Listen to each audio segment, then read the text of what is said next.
the Great Wall of Los Angeles. It's in the Tujunga Wash, a flood control channel that drains the Los Angeles River. The mural painters fondly call their site the sewer. 12 3/4 over on the line. Now, 12 3/4 over runs into his chest. Jen? Oh, that is his chest. Never mind. If you can imagine that we're painting 350 feet of mural in 9 weeks with 35 people, at least half of whom have no experience on the project. We're transferring drawings from blueprints.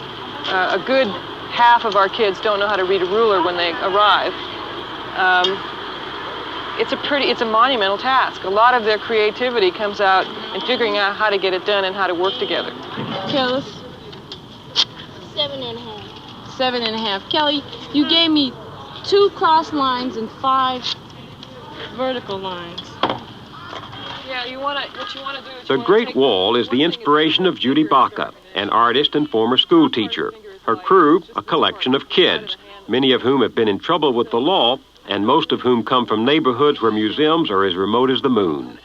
Baca sees the wall as both public art and public good. Wash that out, because that's underneath the shadow of the flag. Okay. That's supposed to be like the feedback that goes back to you, is that they are no good. We have all kinds of systems to say, you don't do what's right, you don't make contributions of any sort. In fact, we want you not to do all these things. Don't loiter, don't hang out in the parks, don't write on walls, don't do this, don't do that. But what we don't say to them is what they should do, right? I think that the project gives them an opportunity to do something that is positive. That, in fact, they can take that energy and they can have a tremendous outpouring, and it is appreciated by large numbers of people. When the Great Wall is finished, it will be a mile long and depict all of California history, with special emphasis on the kinds of things frequently left out of history books. Information about different people's backgrounds, the kind of history that includes our families and our friends and our grandparents.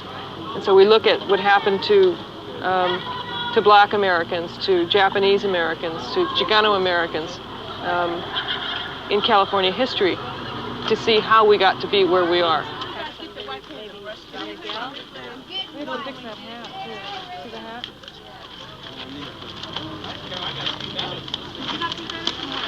Okay, everybody hear that? I'm going to say it again.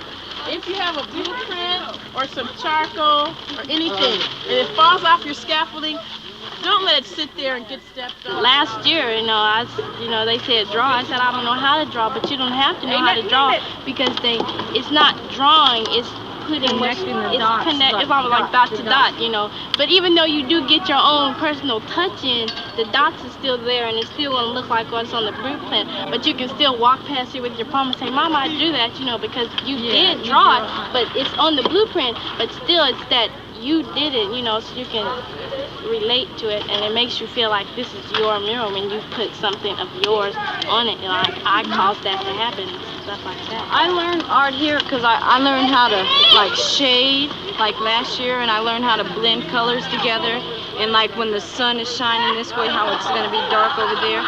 And if you get those mountains down there, Kelly and I did all the top, the purple mountains, and they were all messed up, so I did those by freehand. But mountains are pretty easy to do freehand, but I put real skill into doing my mountains. Who wants to talk to you today?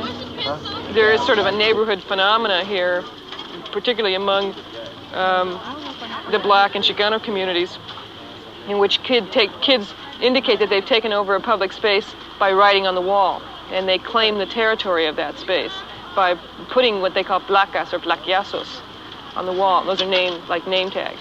And so they're real familiar with the idea of using wall space as an information center. And the mural is an extension of that idea.